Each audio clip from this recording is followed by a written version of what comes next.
안녕하세요. 분재와 일상을 돕는 외철쭉 전문 채널 떴다 임사고입니다. 와우! 드디어 화기 시즌이 되었습니다. 꽃이 피면서 모든 이들의 마음을 사로잡게 만들죠. 철쭉 분재를 하는 이유가 지금 꽃 피는 시기를 위한 일련의 과정이라고 해도 무방할 정도니까요. 자, 그래서 중요한 이때 스페셜 코너를 준비해 보았습니다. 꽃을 잘 피게 하는 방법에 대해서입니다. 자, 물 관리부터 마지막 새순 따주기까지 4가지 항목으로 구성해 보았습니다. 자, 꽃 피는 이 시기 결실을 잘 맺어 보시기 바랍니다. 그럼 시작하겠습니다. 자, 첫 번째 물 관리부터 시작하겠습니다. 여러분, 물 관리에는 3가지로 나누어서 말할 수 있습니다. 첫 번째는 관수. 관수는 나무 전체에 물을 줘서 이 화분까지 흠뻑 아래까지 물이 빠질 때까지 물을 주는 게 관수입니다. 자, 그 다음 두 번째 근수. 근수는 뿌리 쪽에다 물을 주는 겁니다. 자, 뿌리 쪽에 즉 화분에다가 물을 주어서 흠뻑 주는 거를 근수라고 합니다. 그리고 엽수는 이 옆면에다가 이 스프레이 등으로 이렇게 살짝 주는 게 엽수입니다. 자, 그러면 화기 시즌 약 2주에서 3주 전부터는 근수로만 물을 줘야 됩니다. 왜 2주에서 3주 전부터 근수에다 물을 줘야 하냐면요, 이 꽃몽우리에 물을 주게 되면 물을 머금고게 됩니다. 자, 그러면 자, 개화 시즌이 됐을 때 여기에 꽃이 핍니다. 그러면 이 머금고 있는 물을 섞으면서 같이 피게 되는 것이죠. 그래서 화부병에 걸리게 됩니다. 일명 꽃 썩은병이라고 하죠. 이 화부병에 걸리면 나무가 우수수 물에 이 꽃이 다 떨어져서 보기 싫게 되는 겁니다. 자, 여기서는 핵심은요, 이 근수로 줘야 된다는 거 하고요. 이 꽃이 피게 되면 에너지 공급을 해야 되는데요. 이 나무는 에너지 공급을 물에서 합니다. 거름도 주면 안 되고요. 자, 그러면은 이 꽃이 피는 나무가 빨리 쇠약해질 수 있는 상황이 옵니다. 자, 즉 꽃이 쇠약해지는 거죠. 막 이렇게 뭐가 부족해서, 물이 부족해서 처지거나 그런 현상이 나타나는데, 나무를 잘 살피면서 근수 하루에 1번 내지 2번 주는 거, 이게 오늘의 물관리의 포인트입니다. 관수부터 보여드리겠습니다. 관수는요, 수관부부터 전체적으로 이렇게 고르게 이렇게 화분 아래에서 물이 나올 때까지 흠뻑 이렇게 물을 주는 게 관수입니다.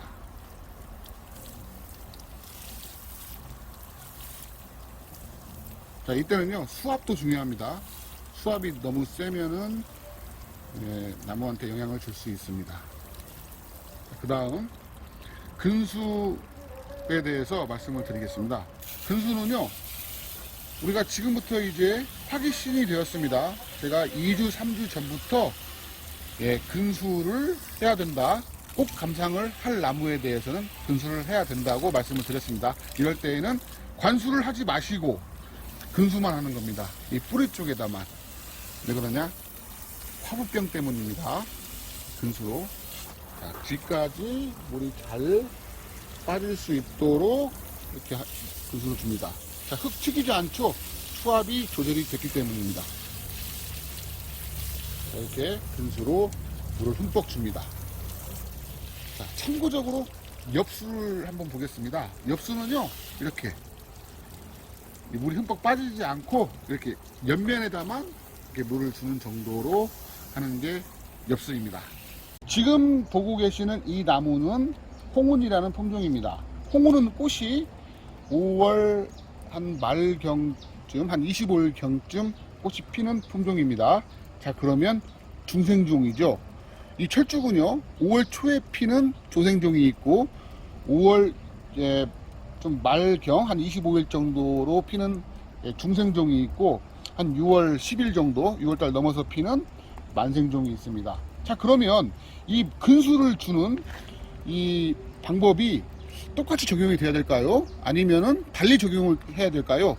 물론 여러분께서 상황에 따라서 맞춰서 이렇게 줘야 되겠지만요, 제 생각에는 조생종이나 만생종은 구분을 해서 만생종일 경우에는 좀 이렇게 근수 시점을 좀 뒤로 가면서 이렇게 타이밍을 맞추는 것도 바람직한 방법인데요, 그것도 여러분들께서 상황을 잘 살펴가면서 거기에 맞는 그 물 주는 방법을 선택해서 주시면 될 것 같습니다. 자, 이렇게 꼭 감상이 중요하다 보지 않고 가지 세서와 등 아니면 전체적으로 나무를 굵히기 위한 생장 발육에 있는 나무일 경우에는요, 꽃의 비중을 두지 않고 그냥 이렇게 편안하게 관수를 하는 목적을 가지고 이렇게 준다면은 이렇게 될 것 같습니다. 자, 꽃이 중하지 않습니다. 이 나무는 생장 발육을 위한 관수를 해야 됩니다. 자, 두 번째, 병충해 관리입니다. 자, 화기 시즌인 만큼 오늘은 화분병 위주로 말씀을 드리겠습니다. 자, 꽃에 물을 머금고 피게 되거나 또는 비에 꽃이 젖거나 또는 비로 인해서 화분병에 걸리게 되면 꽃이 썩습니다. 일명 그러면 꽃이 우수수 떨어지게 되죠. 그러면 너무 보기 싫게 됩니다. 자, 그런 느낌을 받았거나 또 미연에 예방할 수 있는 방법이 있습니다. 꽃이 피기 전 약 한 일주일 전에 병충해 방제를 하는 겁니다. 일반 5월에 활개를 치는 병충해하고 화분병 약을 혼합하여 일주일 전에 방제를 하는 방법이 있고요. 두 번째, 그렇게 못했을 때 꽃이 화분병에 걸려 있다라는 느낌을 받으면 바로 약을 해야 되는데요, 이때는 반드시 화분병 약을 포함해서 사용을 해야 되는데요, 저희 그린철쭉 분재원에서 거의 오픈하면서부터 지금까지 사용했던 균약이 있습니다. 바로 이 스트로비라는 제품입니다. 제가 여기서 지금 농약을 홍보하는 어떤 차원이 아니고요, 순수하게 저희 집에서 썼던 약재의 효능에 대해서 말씀을 드리고 있는 것입니다. 자, 이 약재를 일반 충약과 병행하여 사용하게 되면요, 바로 화병에 대해서 치료를 할 수 있습니다. 바로 느낄 수가 있습니다. 이 약을 한 지 하루 이틀 만에 그 다음날 정도면 이 꽃이 색종이처럼 바로 변화되는 어떤 그런 느낌을 받을 수가 있는 것입니다. 자, 그러면 얼마나 이 약재의 사용이 중요한지 저도 경험을 통해 화분병에 대해서 경험을 통해서 알 수 있었고요. 그 다음에 이 약재를 통해서 치료 가능하다고 그렇게 될 때 이 철쭉 화기 시즌을 무사히 보낼 수 있다라는 어떤 자신감도 생기기 마련입니다.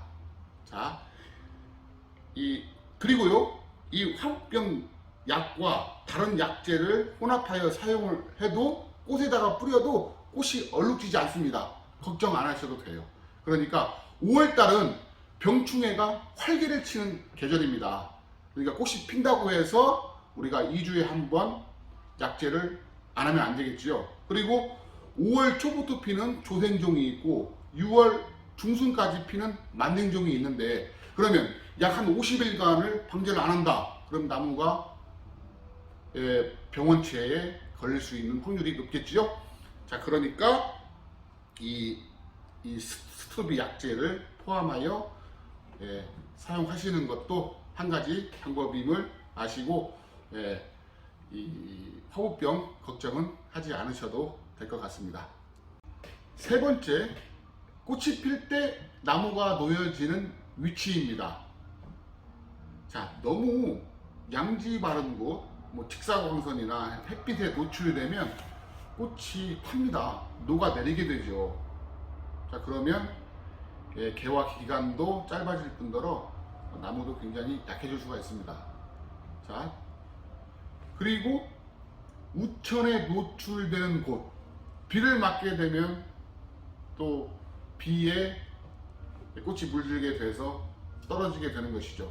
아주 좋지 않습니다.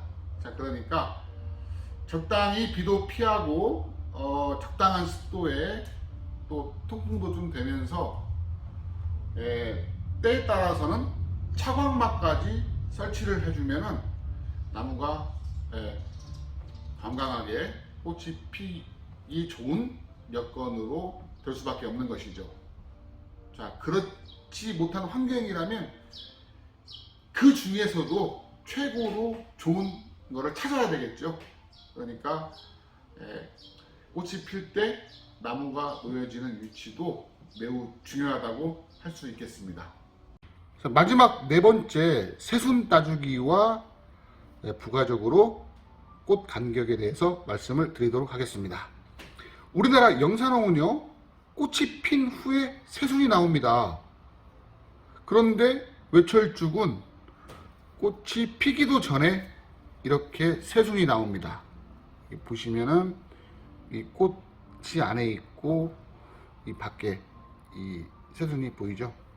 그러니까 꽃이 필 수 있는 여건이 조금 어려워 보입니다. 자, 이때 새순이 너무 강하면 이 안에 있는 꽃이 없어져 버립니다. 잎눈으로 변할 때가 있고 어떤 때에는 낙엽처럼 변해서 떨어져 버립니다. 어떤 나무의 어떤 생리적인 현상이 아닌가 제 경험으로 알 수 있었습니다. 자, 그러면 이때에는 새순을 따줘야 되는데요. 새순을 따주는 방법은 두 가지가 있습니다. 가위로 이렇게 잘라주는 방법. 자, 그러면 여기서 이제 꽃이 피겠죠. 자, 두 번째는요, 이 꽃 받침 부분을 잡고 손으로 따주는 방법. 이 꽃을 새순을 잡아서 밑으로 내려주면 이 자연스럽게 이렇게 따집니다. 잡고 내려주면은요. 자, 그러면 이 꽃이 보이시죠? 자, 여기서 꽃을 필 수 있게 되는 것입니다. 자, 그렇다고 해서 전체의 새순을 다 따주냐? 또 그렇지 않을 경우도 있습니다. 또 어떤 때에는 이 공간을 채우기 위해서 새순이 먼저 나왔습니다. 자, 그러면 한두 개 정도 이 공간을 채울 수 있는 새순만 남겨두고 두 개를 잘라서 어떤 균형감을 맞춰 나가는 방법도 있습니다. 자, 그러니까 목적별로 내가 하는 어떤 그런 부분을 정확히 알고 그렇게 전정을 해 나가면은 좋을 것 같습니다. 손 전정이네요. 자, 그리고 아까 부가적으로 말씀드린 꽃 간격은요, 제가 그 전정 꽃 개체수를 줄이는 방법에 대해서 제가 설명을 한 적이 있습니다. 그러니까 그 내용을 좀 참고를 하는데요. 자, 모르시는 분을 위해서 잠깐 말씀을 드리면, 이 나무가 소륜일 때, 소륜은 꽃이 5cm 미만입니다. 거기에 제가 반절해 하고 있습니다. 여기 반절, 이게 만약 소륜이라고 가정했을 때, 그러면 2.5cm 정도의 간격을 유지하면서 이렇게 간격을 맞춰주시고요.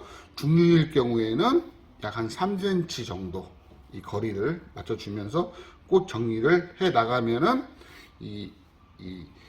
어떤 그 꽃 감상을 하기에 아주 좋은, 꽃이 이탈하지 않고 좋은 균형감으로 나에게 이쁜 모습을 아마 선사할 겁니다.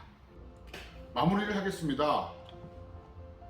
우리가 꽃을 제대로 보는 방법을 알았으니 이제 꽃이 이뻐지겠죠? 그러다 보니까 너무 많은 기간 동안 꽃 감상을 할 수도 있습니다. 자칫 잘못하면 나무가 쇠약해질 수도 있습니다. 염두를 하시고요. 5월 1년 농사의 결실 잘 맺으시기 바라겠습니다. 감사합니다.